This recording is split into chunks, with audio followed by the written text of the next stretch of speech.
बैलन डॉर 2025 के top 30 nominees हमारे पास आ चुके हैं and yet again they have proved that this award is a joke. हर साल हमें इस अवार्ड की नॉमिनीज में कुछ ऐसे नाम दिखाई देते हैं कि तुम सोचने पे मजबूर हो जाओ कि भाई this is the shitty award. तो इस वीडियो में बात करेंगे बैलन डॉर की कुछ कंट्रोवर्सीज की एंड 2025 बैलन डॉर नॉमिनीज के बारे में भी। उससे पहले अगर चैनल पे नए हो तो भाई सब्सक्राइब जरूर करना। तो सबसे पहले भाई 12 साल हो गए लेकिन 2013 बैलन डॉर आज तक की सबसे बड़ी कंट्रोवर्सी में से एक है और इसका रीजन सिंपल है, रोनाल्डो एंड मेसी फैंस के बीच की लड़ाई। रोनाल्डो फैंस मेसी फैंस की कॉलर पकड़कर खड़े हैं और बोलते हैं कि भाई मेसी की तो 4 बैलन डॉर चोरी के हैं, लेकिन मेसी फैंस बोलते हैं भाई तो रोनाल्डो ने जो 2013 में रिबेरी के साथ किया उस बारे में क्या। एंड फ्रैंक रिबेरी तो भाई आज तक सोशल मीडिया में ताने मारते हुए फिरता है उस साल के बैलन डॉर के लिए। एंड अगर सच बताऊं तो उसका क्रिटिसाइज करना बनता भी है क्योंकि उसका वो सीजन एकदम क्रेजी था। 34 का जीए, यूसीएल जीता, Bundesliga, German cup and Barcelona को जो 7-0 से उन्होंने हराया था उसमें उसका की पार्ट था। लेकिन मेसी के 77 का जीए और रोनाल्डो के 72 का जीए रिबेरी की इंडिविजुअल क्वालिटी से काफी ऊपर था। और भाई उसके बाद आती है फीफा की वोटिंग डेडलाइन एक्सटेंशन जो कि रोनाल्डो की स्वीडन हैट्रिक के एकदम बाद आई और उसके बाद से ही लोग कहते हैं कि भाई फीफा ने रोनाल्डो को बैलन डॉर देने के लिए डेडलाइन एक्सटेंड कर दी। ऑफिशियली जो एक्सटेंशन मिली थी वो मिली थी वोट के लो काउंट्स की वजह से। टेक्निकली नवंबर में खेली हुई परफॉर्मेंस काउंट नहीं होनी चाहिए थी, सिर्फ अगस्त 2012 से लेकर जून 2013 का पीरियड कंसीडर होना चाहिए था। लेकिन बायसनेस का क्या करें, वोटर्स ने शायद रोनाल्डो की उस हैट्रिक को कंसीडर करके उसके इंपैक्ट में वोट डाल दिया। पर सच ये है दोस्तों कि अगर रोनाल्डो नहीं जीतता तो रिबेरी नहीं मेसी जीतता क्योंकि सेकंड नंबर पे तो मेसी था। लेकिन 2013 की बैलन डॉर कंट्रोवर्सी ने एक चीज तो क्लियर कर दी कि बैलन डॉर में कभी कभी ट्रॉफीज का वेट जो है वो इंडिविजुअल ब्रिलियंस से कम पड़ जाता है। पर ये इनकंसिस्टेंसी सिर्फ 2013 की नहीं है।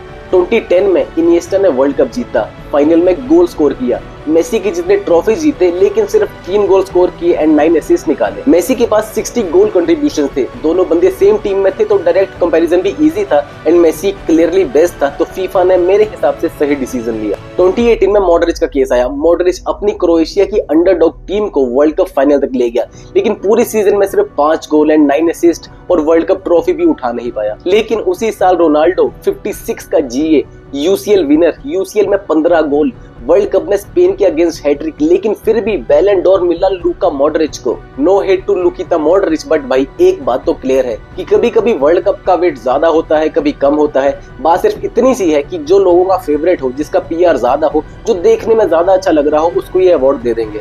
मतलब तुम 2023 का केस ले लो, मेसी ने वर्ल्ड कप जीता तो world cup trophy suddenly important हो गई जो कि 2018 में कंसीडर नहीं कर रहे थे तुम मॉडरिच के टाइम पे। ये अवार्ड अनडाउटेडली हालैंड डिजर्व करता था। 52 गोल स्कोर किए थे, मैनचेस्टर सिटी के साथ ट्रेबल जीता था, एक अनरियल सीजन, सभी रिकॉर्ड्स तोड़े, premier league player of the year, लेकिन फिर भी उसके हाथ कुछ नहीं लगा। फिर मेरा favourite 2024 Vinicius Junior, UCL winner, La Liga winner, UCL final का man of the match, UCL final में गोल भी स्कोर किए, लेकिन अवार्ड मिला रोड्री को अच्छे बिहेवियर की वजह से। इससे पिछले सीजन 2023 में रोड्री का कहना था कि आई नो ये अवार्ड कैसे वर्क करते हैं, मैं इन अवार्ड को सीरियसली नहीं लेता, लेकिन जैसे ही बंदा 2024 में जीत गया तो भाई बंदा उसके बाद से एकदम चुप है। भाई सिर्फ इतना नहीं, एक और शॉकिंग फैक्ट बताता हूँ, उसके बाद तुम बताना कि ये अवार्ड्स कितने फेयर होते हैं। Leo Messi won the 2024 FIFA best award और भाई इससे बड़ा घपला फुटबॉल के जगत में कभी नहीं हुआ होगा। इवन मेसी के फैंस खुद सरप्राइज थे भाई कि मेसी जीत कैसे गया।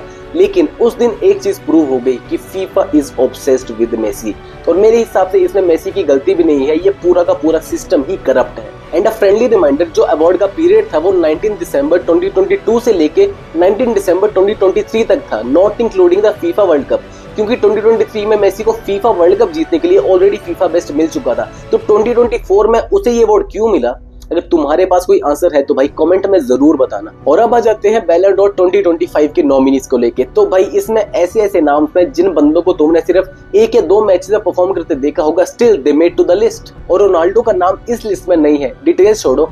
48 का जीए, सऊदी लीग का टॉप स्कोरर, नेशन लीग जीता, नेशन लीग के सेमीफाइनल, फाइनल सभी में स्कोर किया, स्टिल उसका नाम नहीं है। और मुझे पता है तुम क्या बोलोगे, तुम बोलोगे कि भाई सऊदी लीग में खेलता है, उसका नाम होगा भी क्यों।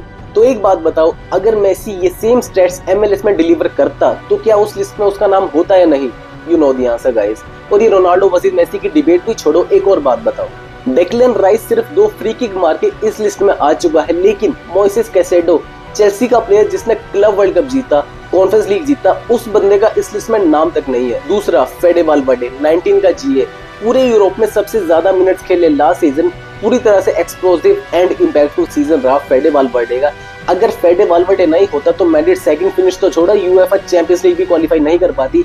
स्टिल फेडे का नाम इस लिस्ट में नहीं है। और हाँ, शायद मैं मिडफील्डर्स को लेके थोड़ा बायस्ड हूँ, लेकिन वाल्वर्डे, किमिक, कैसेडो, अरे भाई किसी एक बंदे का नाम तो होता लिस्ट में एटलीस्ट। और दूसरा, पांचों का नाम भी इस लिस्ट में नहीं है। पीएसजी का की defender, French cup, league one, UCL, super cup सब कुछ जीता, मतलब एक डिफेंसिव वॉल बनकर खड़ा था वो पीएसजी की इस पूरी जर्नी में। स्टिल उसका नाम इस लिस्ट में नहीं है। मेरे हिसाब से ये अवार्ड सिर्फ एक ब्यूटी कॉन्टेस्ट बन चुका है। कैमरा में अच्छे लगो, हाइप बनाओ, and yes you are finally there.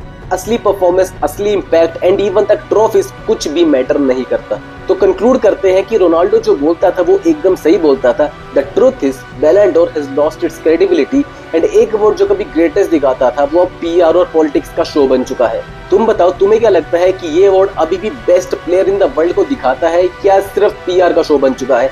Comment करो एंड सब्सक्राइब जरूर करना। Good bye.